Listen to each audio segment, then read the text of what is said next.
Hello my dear friends, welcome back to my channel. So today's video is a highly requested video on which school is best for the Japanese language students. I've been receiving numerous comments, so here I am with this video and a thorough explanation of how to choose the school which is best for you. So let's get started.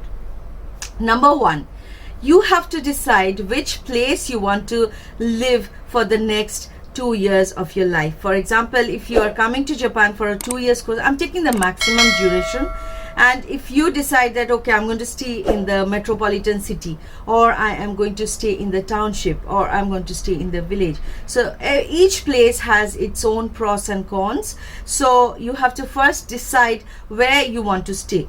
So if you choose to stay in a metropolitan city, and if you want to study Japanese language in one of the cities, say for example Tokyo or Osaka, life would be hectic, and not to mention first of all you have to cope up with the culture shock, and then there are added stress like city life is super fast over here, nothing compared to India.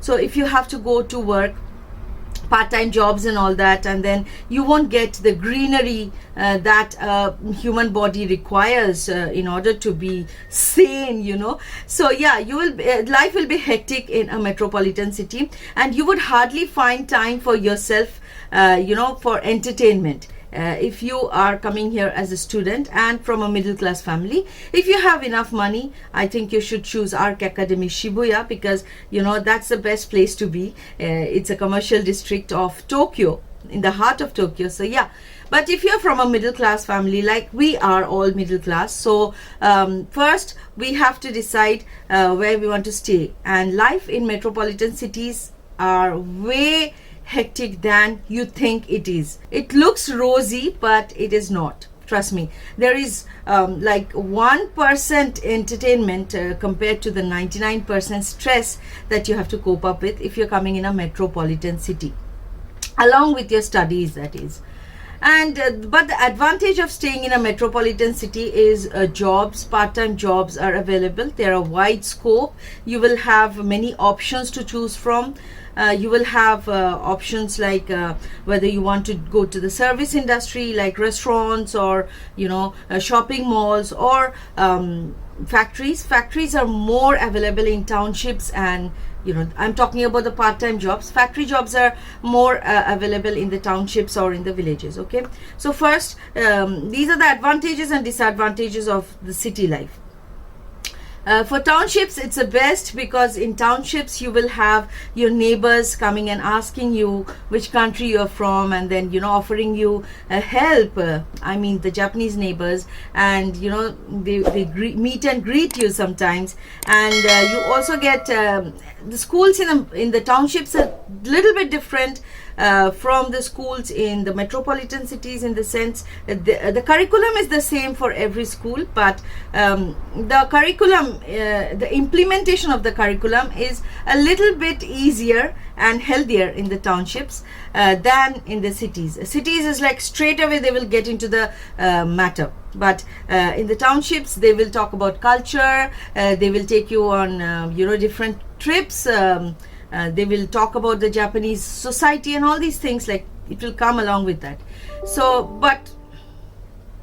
but the disadvantage of staying in townships is that the part-time jobs, the options of part-time jobs are limited.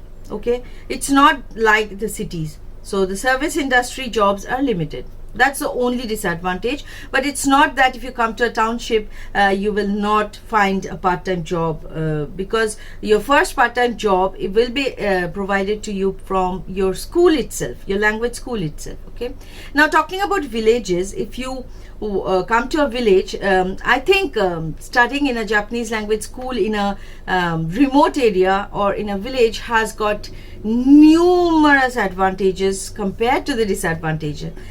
People over there are way friendlier than the people in the cities and the townships. Okay, so and more or less their living depends on agriculture. So I can tell you for myself that if you stay in villages, you will find neighbors who are into agriculture, and you will receive a lot of fresh vegetables, fresh foods as gifts. Like, I mean to say, the neighbors are good to you because you are a foreign student in their land. So they are their hospitality is way beyond you would have ever expected in a foreign land. So choosing a school in the village is one of the best options for students, I believe. It is my personal opinion.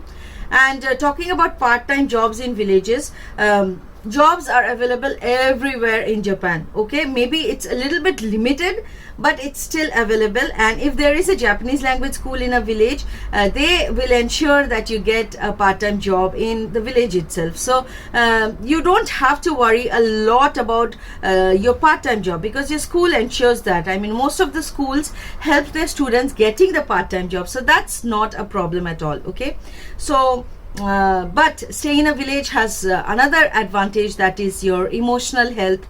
There are a lot of greeneries. You get to cycle a lot because the only mode of transport is either a car or bus, or maybe few trains flying in the villages, or cycle, bike. So students most of the time use the bicycle. So you will ride the bicycle, you can go on mountain tops, you will have more entertainment in your life than if you would choose a city. For example, you can go hiking in the mountains every weekend. There will be less work pressure, and then you can also go to the sea beach to watch the sunset or the sunrise. I mean, there are a lot of activities that you can do which will contribute to your emotional health. So if you ask me, I would ask you to choose an area which is remote, like away from the cities. Okay, so this is the first thing that you have to decide, whether you want to stay in a city, town, or a village. And then let me tell you that all Japanese language schools in Japan more or less have the same curriculum, because they follow the curriculum of ARC Academy Shibuya, that is the main school. So it's not that if you come to a city you will be better educated than if you come to a village. In fact, if you come to a village, you will receive more help from your neighbors and the people who stay around you, and they will communicate with you in Japanese more than people in the cities. People in the cities don't even you won't know who your neighbor is, so leave aside communication. So that's one thing. And your Japanese language will improve more if you stay in the villages than if you stay in a city, that is for sure. Okay, now this is one thing, first thing. And school fees are more, or like I told you, the curriculum is more or less the same, and the school fees is more or less the same. So there might be a minor difference, like 10,000 Japanese yen, which is 100,000 Japanese yen, which is somewhat like how much, 50,000-60,000 rupees, or maybe maximum 1 lakh difference. But you have to consider the living cost before you choose a Japanese language school. That is a main cost that you have to bear when you come to Japan, more than the school fees. Because you see, you might like choose a school in the metropolitan city with a school fee which is say for example 1 lakh Indian rupees less than the school in the town or the village. And then the cost of living in the city will be way more than the cost of living of your town or the village. So more or less you will be ending up paying more money if you choose a metropolitan city. I always recommend that you choose a school which is in the village and or in the town, but not in the city, because that's not beneficial actually. So yeah, that's one thing that you have to consider before choosing a Japanese language school. And yeah, these are the only factors that you have to keep in mind. And every information is available on the internet, which school are there in this particular area. All you have to do is decide, look at the Japan map, study more about Japan, know more about Japan. Like all information about Japan is available in the internet. study more about I mean to say the geographical locations of Japan, which is a city, which is a town, which is a village, how far is it from the city, and then you narrow down your search to which city or which town or which village you want to go to, and then again you narrow down your search on which school you want to go to. I'm sure there will be 2 to 3 schools in one town or a village or a city, so there will be choices. So that's the search criteria that you have to narrow down. So it's not that I will just sit here and tell you, okay, come to ARC Academy Shibuya, that is the best place for you. It is the best place, trust me. ARC Academy is the best academy amongst the Japanese language schools according to me. And but ARC Academy also has a hectic schedule, so it's not rosy. Life is not rosy in ARC Academy. You have to keep that in mind. And besides, all ARC academies mostly are located in the metropolitan cities, which is again another hectic thing. So yeah, these are the factors that you have to consider. Another one important factor that you have to consider is the weather. Like, you know, like I said, you have to study more about Japan and its weather conditions. And you know, like for example, in Japan you have a lot of earthquakes, you know, especially Tokyo shakes every 1 or 2 days because it's on 3 plates. So it's quite obvious that it shakes more than it shakes in Osaka. So it's a earthquake prone country. So you have to keep that in mind before choosing a city, because in Osaka for the past 6 years I have experienced only 2 earthquakes, which was like in this place, especially the city Namba. I have experienced only 2 earthquakes, which was like insignificant, like, you know, like 2.0 something.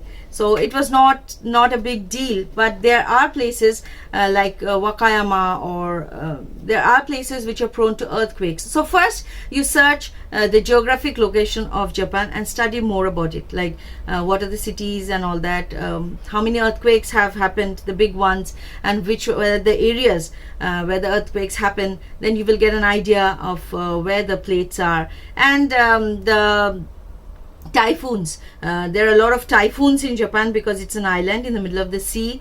So you also have to consider that factor, the weather factor. If you're choosing Okinawa, you should know that there will be a lot of typhoons. But again, if you just tell me, okay ma'am, we heard your lecture, now just tell us straight to the point which school is best for us, I should say ARC Academy is the best for you, because that's the best school, one of the best schools I've ever been. And all Japanese schools follow its curriculum, so you know it's a main school.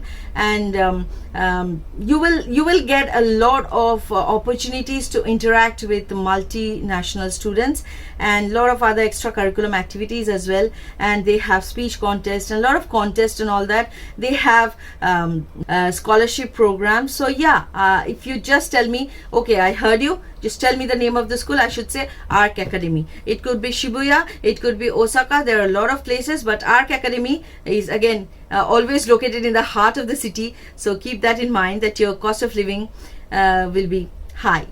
So yeah, that's it for now. See you in my next video very soon. Take care. Bye bye.